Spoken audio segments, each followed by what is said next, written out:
Alô, comunidade das redes sociais! Estamos aqui hoje em Burano, uma das ilhas que fazem parte desse complexo de ilhas que é Veneza. Tem a ilha de Burano também. E nela vocês percebem que as fachadas das casas são bastante coloridas. Isso tem uma história, segundo diz a tradição. Diz a tradição que quando os marinheiros vinham do mar, era importante que eles vissem, ou seja, que eles vissem a ilha mesmo em dias de neblina. Então era necessário que as casas fossem bastante coloridas para que os marinheiros pudessem chegar bem na ilha. Então, segundo pesquisas que eu fiz, os próprios moradores precisam manter as casas bem pintadas. E uma das coisas que a gente vai perceber nessas ilhas é isso. Não tem aquelas pinturas velhas, ou seja, as pessoas mantêm as suas casas bem pintadas para que essa tradição seja mantida. E é uma das ilhas mais visitadas fora o centro fora a área mais central em relação a Veneza. Percebam que ali tem mais algumas casas, todas bem pintadinhas, né? Isso faz parte das características dessa ilha de Burano. E também eu pesquisei que as origens do nome Burano é um tanto quanto complexo e talvez nenhuma das definições sejam a verdadeira. Muitos dizem que uma das primeiras famílias que moraram aqui tinha um nome tinha um sobrenome que gerou o nome Burano. Outros dizem que eram habitantes de uma outra região cujo nome também se parecia com Burano, então ficou o nome sendo Burano. E talvez nenhuma dessas definições sejam a verdadeira. E aqui nós temos uma fonte, né? Sempre quando vocês andarem pela Itália, vocês vão ver fontes como essa. Ou seja, a Itália tem muita água, gente, muita água. Aliás, quando fizemos um tour lá pelo Coliseu, uma das coisas que o guia falou é que se Roma não utilizasse bem a sua água, talvez Roma seria uma espécie de Veneza. Roma teria várias áreas inundadas.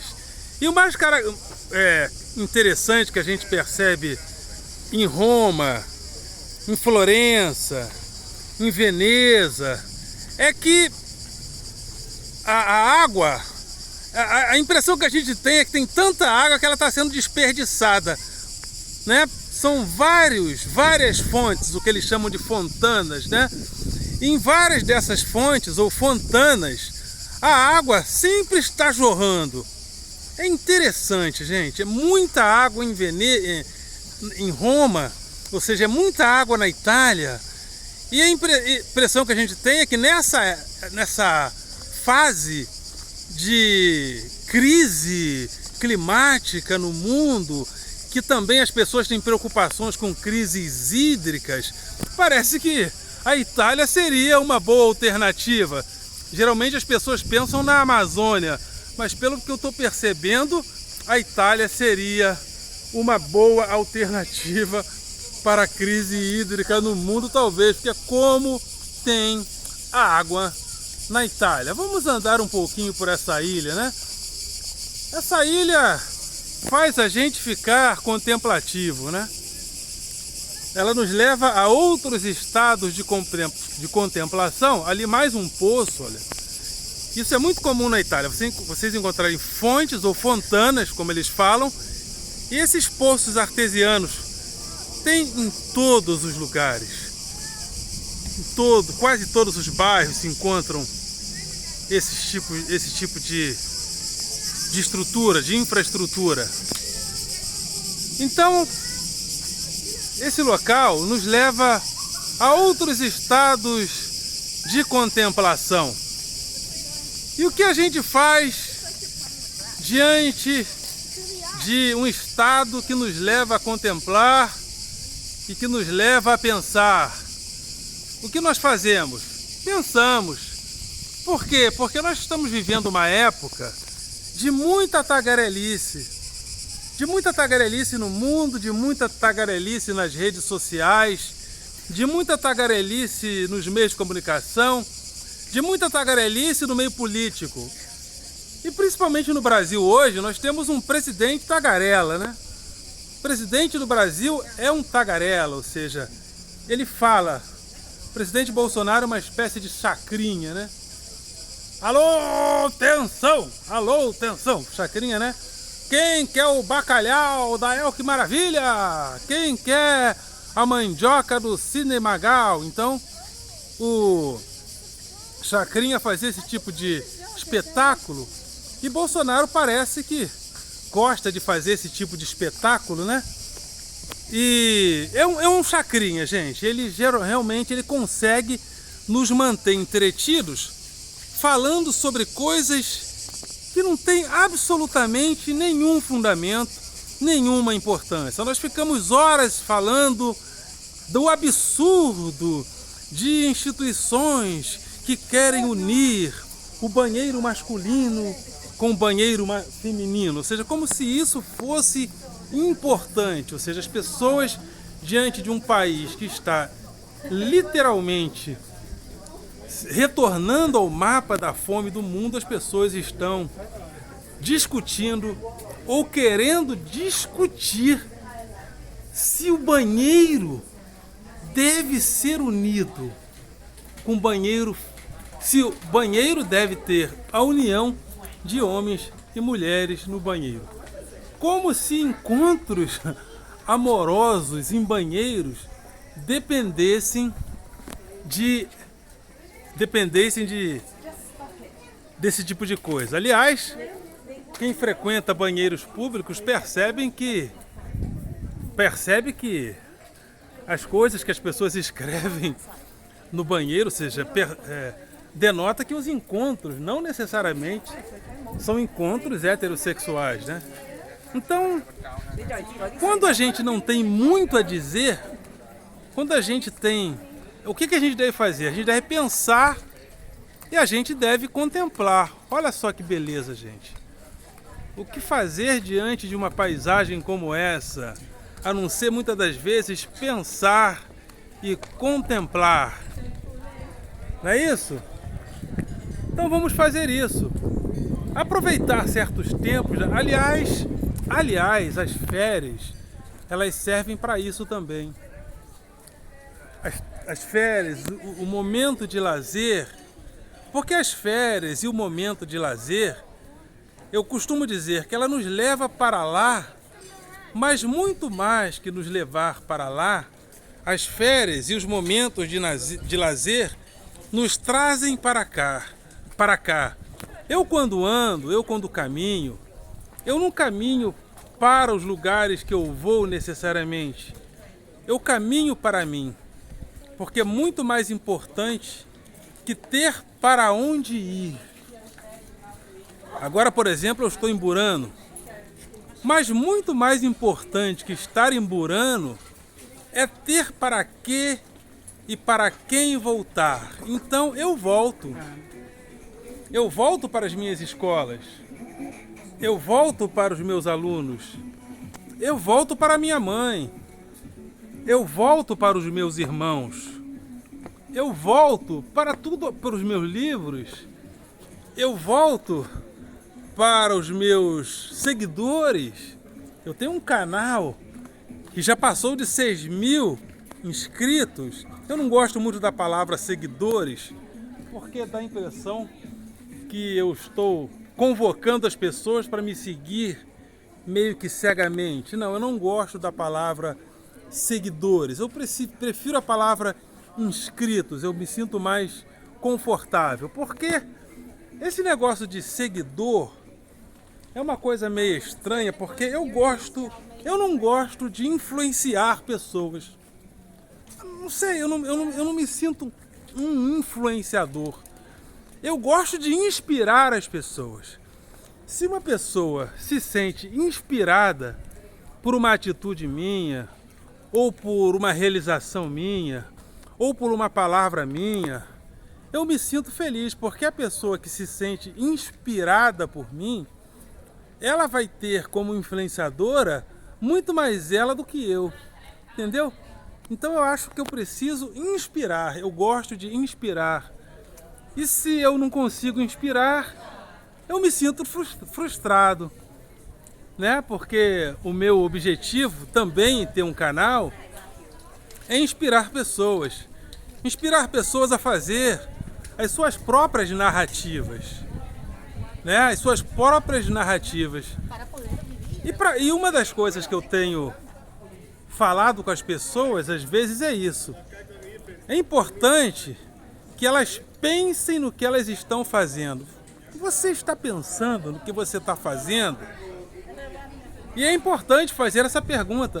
Nós estamos pensando no que estamos fazendo? E esses momentos de contemplação, esses momentos onde eu vou, onde eu caminho, eu não caminho para lá, eu caminho para cá, eu caminho para mim. Então, por isso que eu gosto de andar, eu gosto de caminhar pelo mundo. E andar e caminhar, para mim, é muito mais do que viajar, do que fazer turismo, ou do que tirar uma onda. Às vezes as pessoas ficam tão preocupadas, né?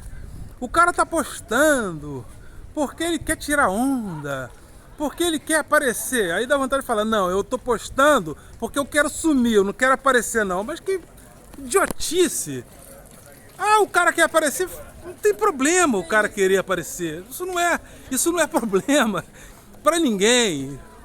Agora, eu vou porque eu preciso ir, é uma necessidade.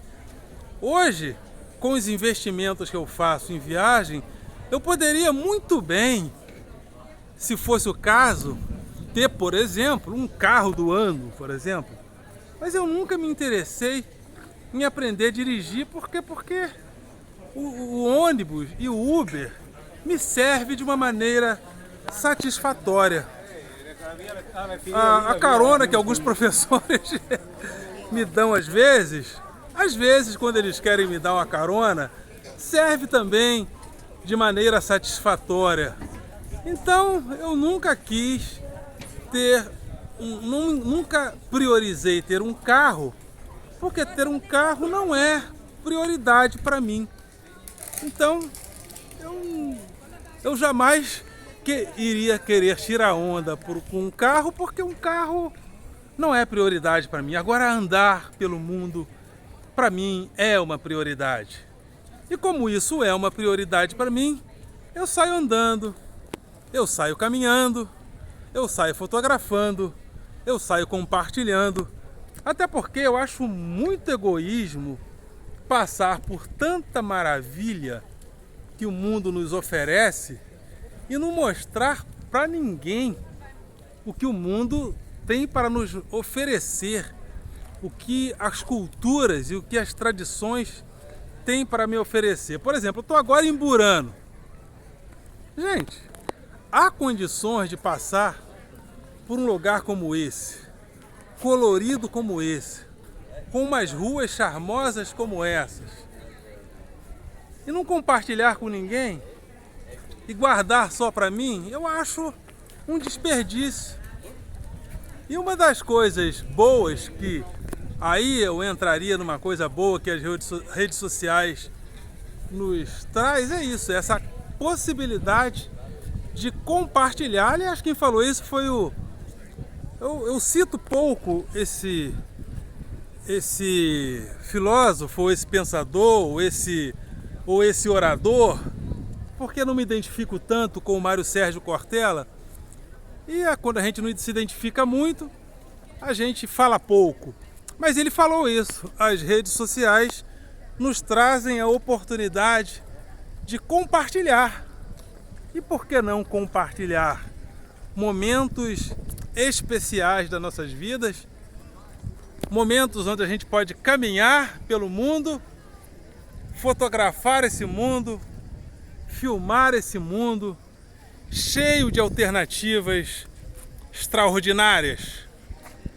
Então eu caminho, eu vou para lá, eu vou para cá, eu vou para a esquerda, eu vou para a direita, eu subo, eu desço, mas sempre ao meu encontro. Sempre ao meu encontro. Aliás, o turismo, de uma certa forma, segundo alguns pensadores, ele favorece também esse lado contemplativo, porque antigamente, quando caminhávamos com um objetivo religioso, né?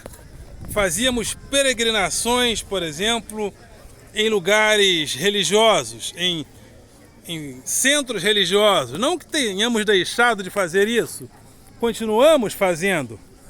Mas o turismo, sobretudo a partir dos séculos XV e XVI, ele começa a aparecer como uma alternativa porque os valores do passado começam a ser cultivados. E gradativamente uma indústria da antiguidade começa a aparecer, as pessoas começam a querer buscar fundamentos de outras culturas do passado, a conhecer lugares diferentes, a conhecer lugares exóticos. E isso cria uma outra perspectiva contemplativa. É como se o turismo tivesse uma aura religiosa diferente. Andar é um religare. O que eu estou fazendo agora é uma experiência de religare, é uma experiência guardada as devidas proporções. O que eu estou fazendo agora é uma experiência religiosa. Mas qual é a minha religião? Às vezes meus alunos me perguntam: professor, o senhor é ateu? Eu falo, graças a Deus. Alguns entendem, outros nem tanto, mas eu falo, eu sou ateu, graças a Deus. Mas falando agora de forma mais séria ainda, quando eu sou religioso no sentido de um religare, mas o meu religare não é o religare da tradição religiosa, porque eu acho que nós precisamos nos religar com o outro, né? Aliás, nós estamos vivendo um momento estranho no Brasil, onde as pessoas estão interessadas aparentemente em se religar com o seu Deus, mas sem a experiência de se religar com o outro, que é completamente diferente da mensagem de Jesus. Jesus falou que se você não amar o teu próximo que você vê, como você poderá amar a Deus que você não vê? Então as pessoas estão fazendo arminha em nome de Jesus, em nome de Deus, ou seja, estão pregando a violência em nome de Deus. Então estão pregando tortura em nome de Deus, ou seja, o cara fala de tortura, já falou de tortura, e as pessoas dizem que ele é um homem de Deus. Imagine se esse homem fosse do diabo, e ele é de Deus, segundo as pessoas dizem. Então as pessoas querem se religar com Deus, mas sem a experiência de se religar com o outro, sem a experiência de se religar com o próximo. Mas essa experiência é importante. É importante. Eu vou ficando por aqui, vou deixando vocês com essas imagens maravilhosas aqui desse local. Desse local que nos traz uma experiência contemplativa muito importante. Essa é a ilha de Burano. Olha só que coisa fantástica, né? Essa é a ilha de Burano. Então, Obrigado por vocês terem me dado mais essa atenção. Obrigado por vocês terem me dado mais essa atenção. Ficamos por aqui e nos vemos em uma próxima oportunidade. Ok, galera? Vocês são do coração.